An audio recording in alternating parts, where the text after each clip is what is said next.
Welcome to this episode of the Thinking Big podcast. In today's episode, we are going to be talking with Peter Snauwaert from PsGrow about selling without selling your soul. If you're someone that's doing a side gig or a side hustle right now, learning how to sell and connect and not feel like that dreaded car salesman is pretty vital. Welcome to the Thinking Big podcast with Sean Osborne, the show helping you think bigger into your life and potential. Sean believes by equipping you with the tools, strategies, and philosophies required to be successful in all aspects of your life, you can achieve anything you believe in. Empowering our own growth makes a deeply positive and lasting impact on our lives, community, and our world. Now, here's Sean. With everything that's going on right now, I know a lot of people who are either starting or they're doing a side gig. And I thought it would be great to have Peter on the show today. Peter has been selling successfully in corporations and in startups. And I absolutely love his philosophy on selling because it includes a combination of both personal and mindset development. We are all selling something. It's either to our customers, to our employers, to our families. And he really believes that selling is an essential skill for everybody who wants to achieve their dreams. So, Peter, welcome to the show. And before we get into it, tell us a little bit about yourself. I live in Belgium, which is a small country in Europe. Everybody is at home right now, like I think in most countries in the world. And in my professional career, I have been selling for more than 25 years in business to business, especially IT software. And like some 10 years ago, I was working in a startup and the software was actually unsellable. And I've moved to another company where I thought I was going to be, again, very successful because I was used to being overachieving my target all the time. And I did that 3 years and I was like, the last year I was really stuck and my mindset was really below zero. And then that was for me a big opening and there was a big transformation. And also at the same time, I was starting to look at personal development because I used to think like 10, 20 years ago, that was complete BS. But then I discovered, things like Tony Robbins, etc., etc. I became a huge fan of personal development.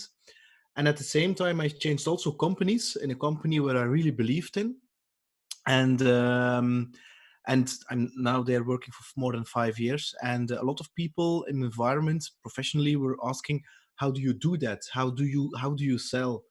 And that's why 2 years ago, I came with the idea of starting a podcast. But like many people, I was procrastinating and it was more an idea, but the idea I didn't execute and so on and so on.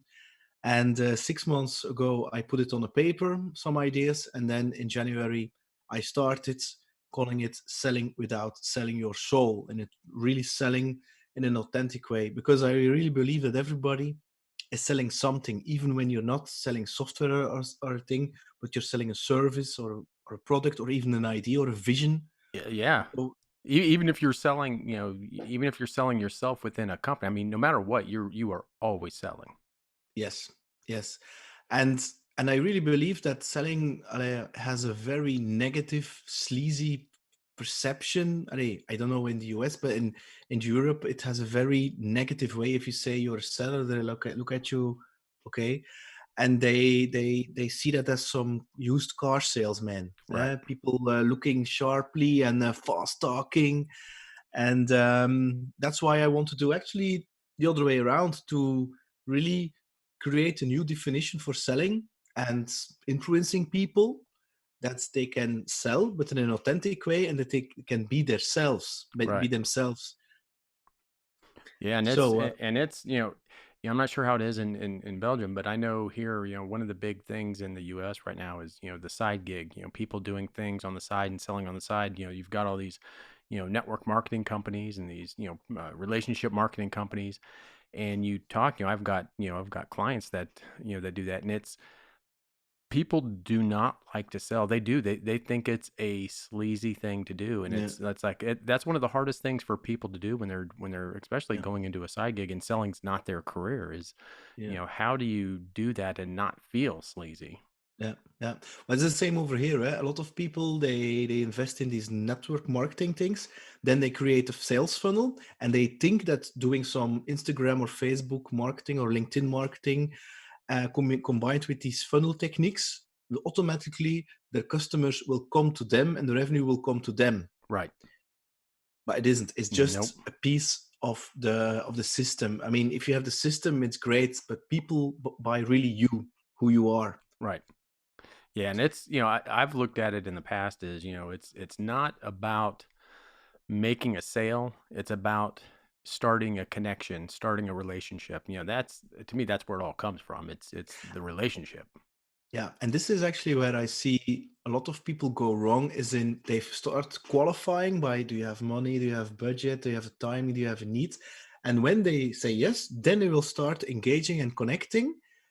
I mean, I don't want to buy. I really want to know you. I want to see the connection. And then when the connection or the trust is established, then you can sell me something. Then I can really, yeah, appreciate the value that you are giving me, Right. but not the other way around.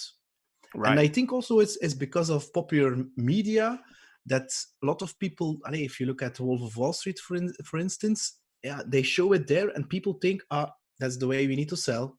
Hard talking, fast, and on the phone, and be very slick. But there is not a real connection there. So I completely agree with you. Yeah. Yeah. And it's, it's for people who are not in the, in the sales thing, it's a very tough thing to do and to make those connections.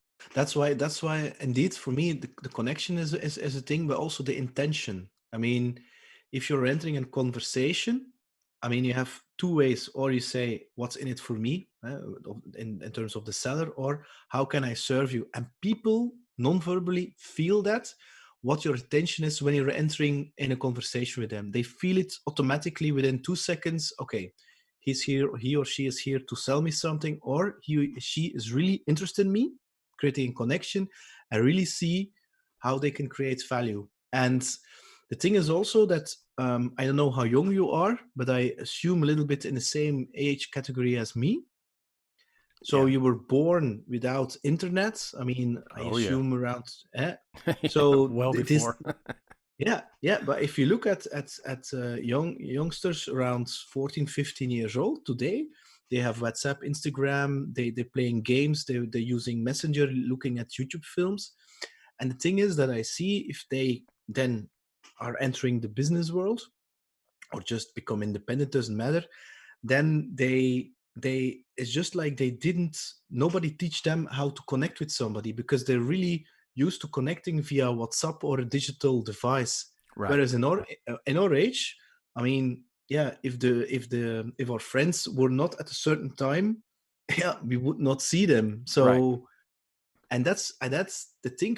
Our advantage, I really think, is that we were brought up by, yeah, doing, people, humans talking to other humans. Right. And I think with the digital explosion of tools, a lot of people think that is yeah, the new gold, I would say, but it's just the other way around, in my personal opinion. The more we digitally become, yeah, automated, I would call it, the more noise and the more overflow of information there is. Right. And then we're going to look at peers, and say, did you try this course, for instance, or did you try this?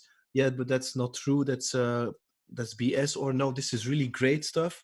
You should look into that. So we're going to really search for peer connection, I believe, because a lot of people think, yeah, there's Google, but I mean, I'm also a musician, and last year I wanted to buy an acoustic guitar, and I saw something, a mid category, around 500 euros. But there's a lot of guitars, and if you Google it, yeah, there are a lot of guitars. I just contacted musicians and asked them what is a good guitar, and that's for me very valuable information Right. because it's somebody who is not earning money Right. on me. Right. And how do you think that the social media and all this stuff coming out, like the artificial intelligence, especially in Yeah. social media, how do you think that affects the selling? Because you kind of, in a way, you kind of lose the personal touch, you lose the communication, and especially with the way things are going right now, with everyone kind of being isolated. How do you see the social media and that stuff playing into how we sell? Well, the thing is, I think all the digital and social media is a great thing, but it starts and it ends with humans doing business with humans. For instance, we are having a conversation right now. After 1 hour, I will know a little bit about you, about your values, and I will have a perception who you are as a person. And based on that, I'm saying, interesting guy. I'm going to look up everything about you. And if everything, the things that you just explained to me, yeah, is on the same level, I wanna buy something, because then I have the know like trust factor. I mean, Right. because I like you, I'm going to buy something from you. But if you do it the other way around, so if you start from social media, you're presenting some kind of show perception of yourself.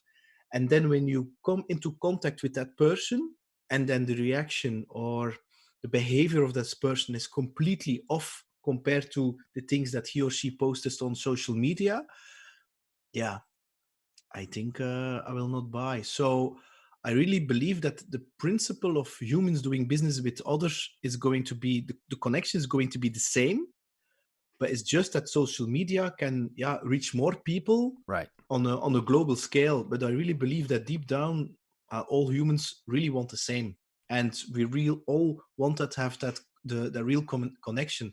Right now, we're sitting more than 1,000 kilometers away from each other, and is it the same as being physically in the same room? No, but at least we can see each other in video and also listen very carefully at the tonalities of each other's voice, and that's that non-verbal thing. Everybody has that in itself, Right. So I think it's a good thing, but at the same time you have to make sure that the things that you are posting, that it's really 100% with who you are. Right. Right. Now, Does that what's make sense? yeah? Oh, perfect sense. And what is the biggest thing that you see in selling? I mean, what do you think is coming up in the future with all the stuff that's going on with the coronavirus and stuff? What do you think the biggest thing is for really connecting and selling right now? I mean, what do you think your biggest challenges are? That's a good thing. If we're now talking about the coronavirus right now, I think a lot of people ask me if it's good to prospect. And I think, yes, you should prospect, but don't go for the hard selling, the pushing style, because right now people are scared. A lot of people are afraid. They don't know what's Right. going to happen. Also, they're working from home. Maybe they have their families with them. So, but at the same time, they also, here in Belgium, the sun is shining, spring is coming. So, this also means that people are more relaxed because there are less meetings. And I believe now it's a good time to connect, but not to sell. So, to plant the seeds of relationships. And later on, when this storm is over, because I really believe that this will have a huge impact on the world, and really, we're going to a kind of transformation. I really believe Right. that also from an economic level, things will never be the same again. I really believe that. And again, I mean, all technology is fine because I'm really in the cloud, so I am in very advanced in terms of technology. But I really believe that the human connection, the creativity, which is something never ever will be replaced by artificial intelligence, etc., etc. And I really believe if you can, in terms of business, I mean, people are going to look for more fulfillment. They're really Right. looking for who am I, what is my place in this world, especially right now. I mean, if you Right. have lots of money, it's great, but your money will not save you if you're ill and if you're in a bad shape. That's correct. It doesn't care. So this is really face reality. So for a lot of people is really going inside and really looking, what do I want in life, what do I want to leave behind, what are the values that I want to give to my children, for instance. And I really believe that the solutions and everything around that, so in terms of personal development, I mean, I think that is going to be exponential. And on a more professional, more business to business, I also think there that you see is that, yeah, people want the people who are doing business on the long term and not the one-offs, just for the money. They really want, yeah. I really believe also businesses are going to switch from a short-term thinking. We want to create shareholder value for the new quarter that is coming to a more long term way of business doing, because their Right. customers will not tolerate it anymore, because they know, I mean, the proof is here. Right. It's our mother earth. I mean, the coronavirus is here, and it's affecting, yeah, us humans. So we have two choices: or we do something very different and save ourselves as the human species, Right. or we become like the dinosaurs. Yep. And you talked about, personal development. And how do you think that, goes? For me, you can never, communicate, or you can never lead, or you can never influence someone if you yourself are not better. I mean, you have to be more to sell more. You have to be more to communicate more. To me, personal development is at the core of everything we do, not just in sales, but I'm and like you, I'm a huge believer in personal development. I'm with John Maxwell, as an executive director with him, which is a very big organization for, obviously personal development and leadership development.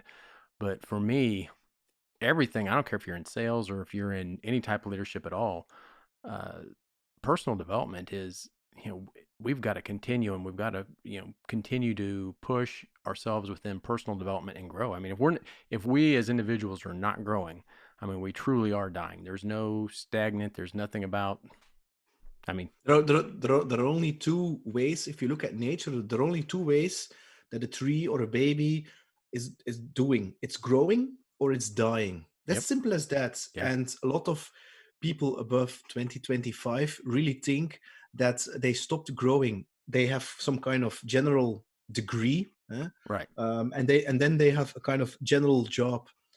But with the internet, the digital, the coronavirus, I really believe that people are going to want more flexibility and really want to discover. Also, I don't know for you, but we have a lot of burnouts here, especially around people around 35 until 50, 45. And it's really people who are not aligned doing jobs which are not aligned with who they are. And personal development, I mean, I started with Tony Robbins and then went to Jim Rohn and to Jay Abraham, Oh yeah. so I bought everything of them. And this is the big difference between Europe and US, where in US personal development is born, whereas in Belgium it's growing. They yeah, if you start with, yeah, it starts with your mindset. They look at you, no, it's hard working, and then I'm Right. like, nah, hard working doesn't scale, but go on and you will see. So it just takes time, but I really believe also for myself. I went to a divorce. I went to professionally through a very tough time, and then you have to look at yourself. And then personal development is the only way to grow and use Yeah. it as a kind of a mirror and to really grow. And when you realize that there is no destination, it's a journey. I mean, that's the fun part, because you will never ever stop learning. I mean, I can look or listen again to tapes of Jim Rohn, let's CDs or DVDs, and I will every time discover something new. It changes There's it. always layers and layers and layers. I'm like, oh, okay, okay, okay. Yeah, you always listen to that stuff where you're at that particular moment. It's like I've read a book, for instance, Think and Grow Rich, 100 times, and Yeah. I'm telling you, every time I read it, they put new pages in there that I never saw before, because it's it seems all The, brand new at the time. Do you? I've also read it multiple times. Do you know Think and Grow Rich with Peace of Mind? Because that's a book which is not so known, and that's actually a book that he has written several years after he has written Think and Grow Rich, with the results of that very successful people Right. who were then in jail or something else. So, and he then added some extra lessons, and it's also very interesting. Yeah, yeah, and then the prior to the success, the laws of success Yeah, which is a big, much bigger yeah. book than TAGR. So how do you think? I think, not only in selling, but I think in general, this is really going to have an effect on how we operate and how we see things, how we communicate with people, how we do business. And again, selling is a huge thing, but man, I think it's going to completely change the face of how we do things. Yeah, I agree completely. Like I said before, I really believe that I don't say 100%, but I really believe that the corporate way of working. So you go to university and then you sign up for a corporate to work there for like 30, 40, 50 years. I mean, I think that's it's going to be over, uh, because the people who are really going to today, because they have lots of time, of course, and they are getting sometimes also bored, and boredom is actually a very good thing because it pushes you to reflect and also to be creative. And Yeah. like I said before, I mean, people are really going to stand still, to pause in their lives. I mean, this is what you do with coaching. Eh? I mean, you're going to take a mirror and you're going to look at the past, and you want to look also, where do you want to go and who do you want to become? Right. In 5 years, who are you? And a lot of people, that question is like, um, um, I don't know, because they're so living on an autopilot. Right. And they're getting up, getting breakfast in traffic jams, which we have a lot in Belgium, especially around Brussels, the capital. And then they go home at night, again in a traffic jam, maybe see the children for half an hour if they're lucky, or maybe not, and then watch some Netflix and go to sleep and repeat that process all over again without thinking actually what they are doing, because they really carried away in the daily rat race, I would call it. Right. And by this pause, because we're forced by nature of this pause, it's really about, I mean, I can die tomorrow. It can be your last week to. What are you going to do? Is this really how you want to spend your life? Is this really how you spend your last days? Right. And so I really understand that a lot of people, the majority actually, are living in fear. But like, if you also invested a lot in personal development, you know what you focus on, you will give strength. Yep. So if you focus on fear, what do you get? More fear. Yeah. Yeah, indeed. Yeah. Whatever you So focus on, it so grows. That's for sure. yeah. So for me, it's more like, what is the opportunity here about yourself, about your future self? What you want to do? I mean, it's very easy to say to your children, yeah, chase your dreams. If you're stuck in a corporate job, and get actually giving away your hours for as a slave for some money every month, Right. instead of really living your passion. And like myself, I'm working in a company, so I'm doing both. I'm saying this is my passion, and I also work at that company, because for me, PsGrow, which is the name of my podcast, is actually selling is the first topic, because I wanted to start with something that I know, and then switch very smoothly into more personal development, but of course in a very gently way, that I will not scare people. That's why I call it selling without selling your selling without your soul. And the reason why I combine these two is because I when I saw trainers or coaches in the past, and they were doing it full time, I sometimes doubted if they were on par, or they actually sold something recently. They talked a lot, but I was like, I mean, the theories that you are saying, I mean, are they really, actual for the times we are right now? Right. And this is the thing. I mean, I see a lot of sellers, and this is for me the biggest trap, which I also stepped in, is like, I'm now 44. I mean, you start your career around 23, 24, then you start to sell, then you learn a lot of things, because you actually learn it by doing, then you follow some courses, and then you think, because you're very successful, and then you think, I mastered the trick. So you're actually going to do that trick over and over again. You're going to follow that same process over and over again. At a certain point, maybe you have to switch careers or change another company, and then you're in another market, another product, and you realize that your process is not working anymore, because you're doing the same thing, but things have changed. Maybe the market have changed. And this is actually the biggest trap that I see, is that a lot of people arriving above 35 years, that they are doing the same thing, and they're not asking themselves every day, am I doing actually the right things? Right. And this is for me also personal development, because you have to actually sometimes reset yourself and relearn everything and really start, I wouldn't say every day, but regularly with a set of beginner's eyes and look at yourself. Can we do this more effective? Right. Like the things I'm saying with the engagement, for me personally, I live almost constantly in a kind of flow, um, which is a typical mindset that when I engage with a certain person and I really have an intention, how can I serve you?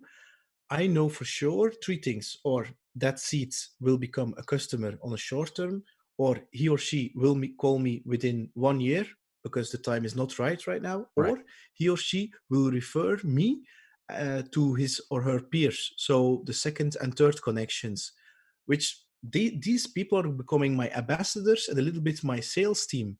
And this is creating a pull functionality than actually the push, like contacting somebody. Do you want to buy this? This is the price, very cheap. And for me, this works, yeah, smoothly. Because I know it's every conversation is okay, but this is really something by the use of personal development that I had to find out for myself and really reinvent myself Right. the last 6 years. Yeah, and I think, boy, I'm telling you, we're going to have to all learn a new way of doing things Yeah. with the way things are going. It's, there's going to be no way around it. We're going to have to kind of step back and then, like you said, be like a child. I mean, we've got to see, how can we make it work in the way that the way that the world is right now. I mean, it's we still have to operate, we still have to do our things, and what can we do? And I'm actually, kind of anxious to see what are some of the ideas and some of the, the imagination things that are going to come from this? I mean, it's going to, as you said, it will force people to start thinking differently. And I think I think there's going to be some, some great inventions really from this that comes out because people are going to they're going to have to start doing things differently and looking at things differently. And their day-to-day life is going to be different. And if you don't, boy, you're not gonna. I don't think you'll make it. Yeah, and I also think now because the things you're saying, you just give me an idea. Is that I don't know for you, but I actually lived for more than 20 years really in my head. And then I was really rational, really sided from the brains. And I really discovered there's also something like you have the mind, but you also have the body and the heart.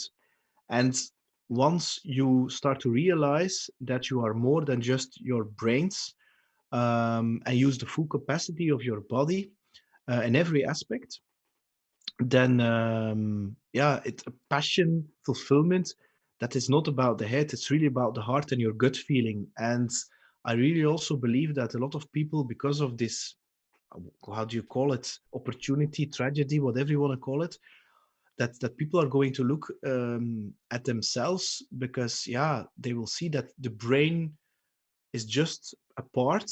Also, your ego is just a part. And the question is, are you going to be a slave of your ego, or is your ego going, or your brains are going to work for you? Right. And that this is something that I see. I mean, you see it there, a lot of panic, a lot of fear, which is actually the thoughts, the story that you are building in your heads. And because you are also very, very deep in the personal development, you know that the story, your thoughts, is actually creating, yeah, your life, of course. Yeah. Yeah. And yeah, it's going to be interesting to see what comes out of this and how kind of how things pan out from here. But man, it's definitely a changing landscape. And there's I hate to say it, but there's going to be opportunity, and there's going to be and if you don't grow, to me, if you don't grow during this, you're not going to make it very well out the when things get better. I mean, I think we're gonna be forced to grow in order to survive the landscape of business. In the next 6 months to a year. Who knows how long this is all gonna go on.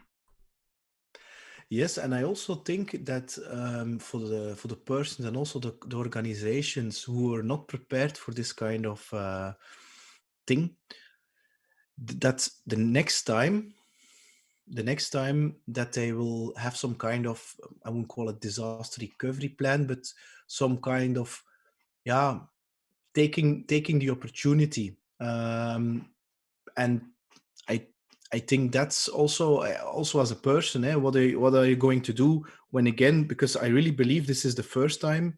If I look, Bill Gates actually predicted this 4 or 5 years ago that this would happen. I mean, yeah, I don't know what is next, but it's actually you who is going to create your future.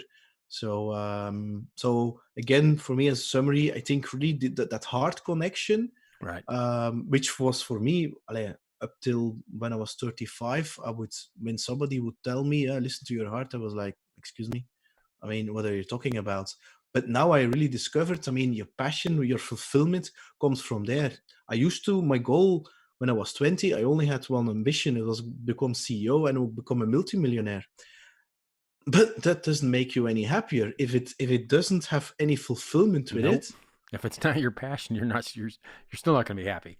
You're yeah, still that's the whole thing. Eh? I mean, a lot of people think, oh, I'm going to be happy when I'm successful, or when I have a lot of things, materialistic things, or when I have such a title, or such a car, or such a house, or such a wife, or whatever. And then you realize it's just the other way around. That's First, right. you have to feel that you actually are happy with the things what you have and who you are, and then you can actually start doing or having whatever you want. And this is such a simple thing, but I meet so many people who just don't get that simple concept yet, Yeah. because they didn't were they weren't there. Right.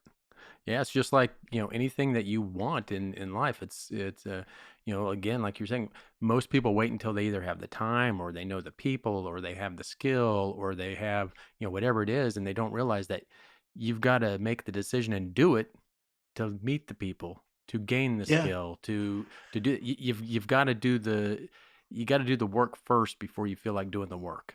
I mean, yeah, it's that's true. I'm the same with the podcast.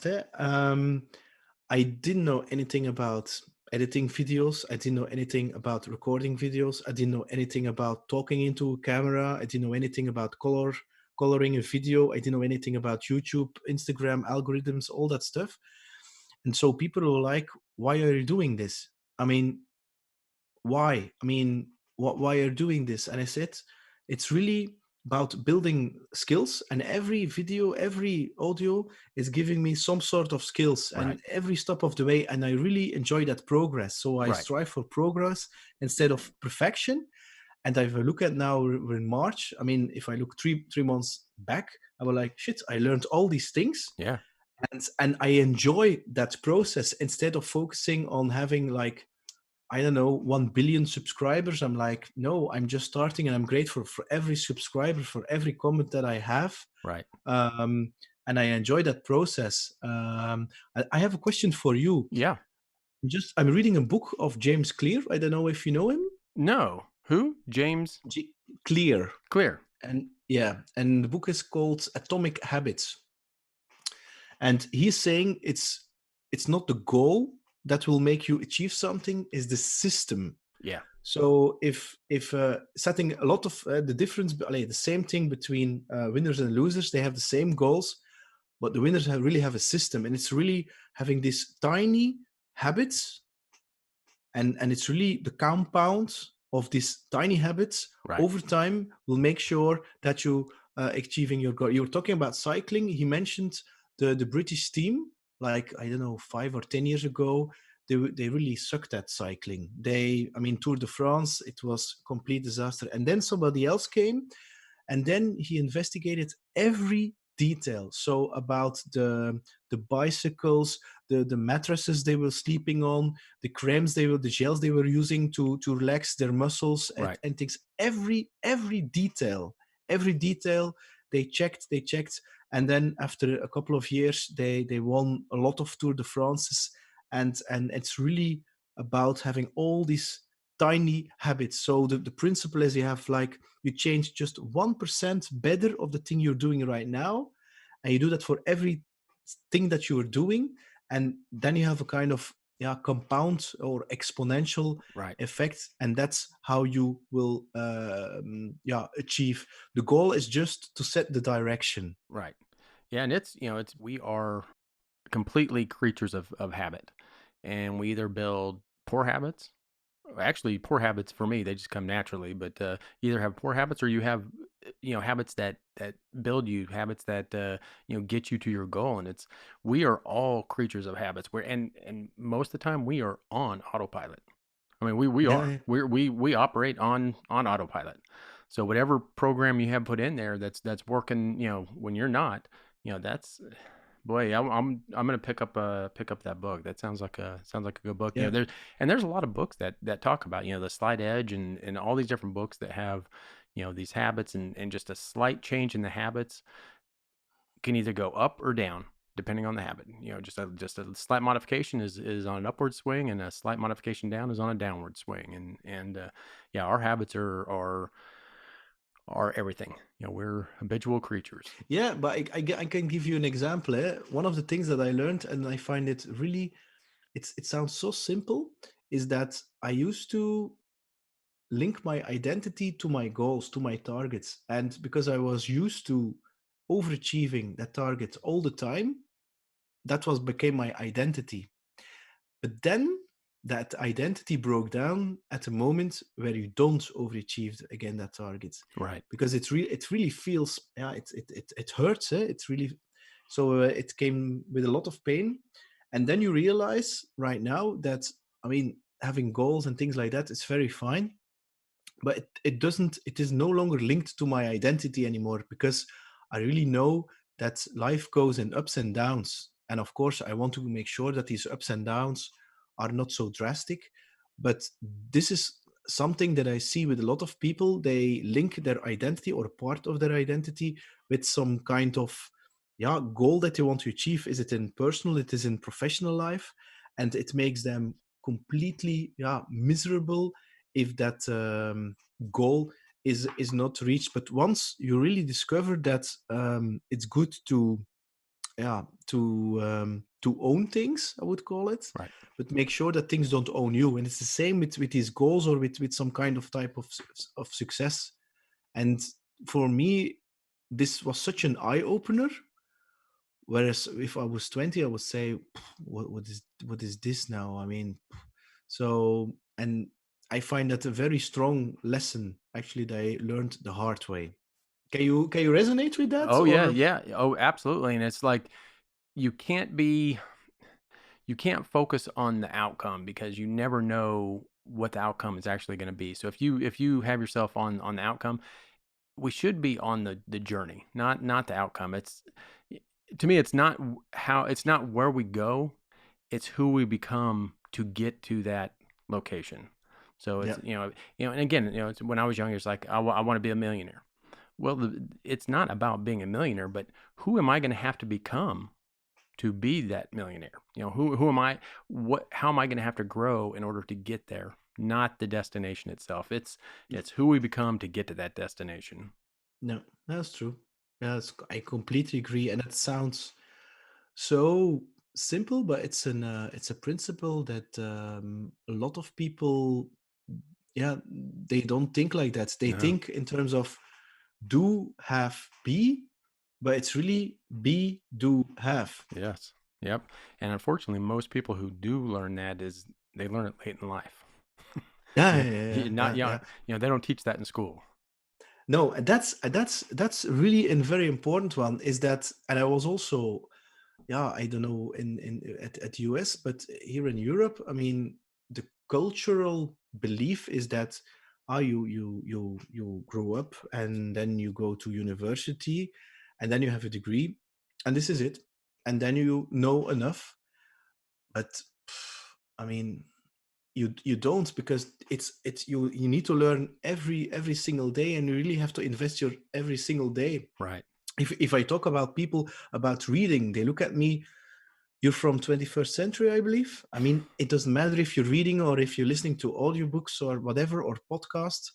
I mean, really invest in yourself. I mean, because otherwise you will no longer be relevant the day after tomorrow. Yep. because how can you create value? I mean, the world is changing at a pace so rapidly that if you don't invest in yourself, you're going backwards. And of course, in a day, people don't feel that, but of course, in a span of 1 or 2 or 5 years, then you will see the difference, of course. Right.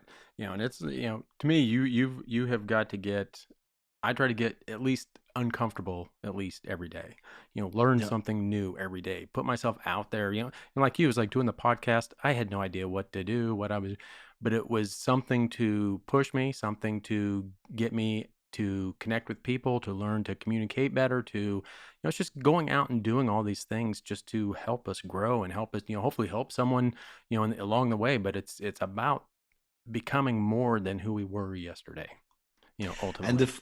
the funny thing is that but it's a little bit similar like mine. So I know your struggle and I know your journey very well.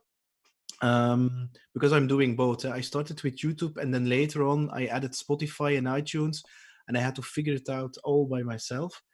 So, but the thing is that I really, I'm really aware of the night before I was going to publish my first video, and then that fear comes up. Oh yeah. What other people are going to think about me is going to look professional enough. I'm not going to lower my value, and there is, I don't know for I don't know the reason behind it, but there's still something in me. It was like, fuck it, we'll do it anyway. Just publish it. And the reactions that I get and got was it's really authentic. And I think for me that's really a compliment. I mean, I'm me, and it's not going to be very smooth and maybe a typical rock and roll, because like I said, I'm also a musician, but it's just who I am. Right. And I really believe that everybody has a gift, and everybody had a special way of bringing his or her message. Right. Because also in personal development, a lot of these people are actually saying similar things, but in their own ways, fueled also with their own stories, and which it makes it really great. And that really connects with certain people. I mean, after this 1 hour conversation, I really feel that we have very similar way of thinking about certain things and certain topics, Yeah. although we live in different culture, different countries, etc. But you will connect with peoples who with persons who, yeah, find you, who like you, and who can find something that they recognize in you. And it's the same with me. And I really believe that in that way you're actually making, yeah, the world a better place, and showing up and standing up and really doing it. I know now people who are so inspired. Oh, I also want to do that. And Right. then I say, but why don't you do it? Yeah, but I don't have inspiration. No, you just start, and the inspiration will come. But if you don't start, Yeah, and it all goes back to, you have to make the decision first, and only then do you get the inspiration, and then you get the knowledge, and then you get the time to do it. And we all seem to get that backwards. But anyways, I really want to thank you, Peter, for taking the time to talk to the Thinking Big tribe today. I will put all of your links in the show notes so people can get a hold of you. But you can contact Peter directly at www.psgrow.com and check out the 12 lessons I learned in selling that's available to you. I'm very grateful for the invitation and the time you took, and yeah, the great interaction. Really appreciate it.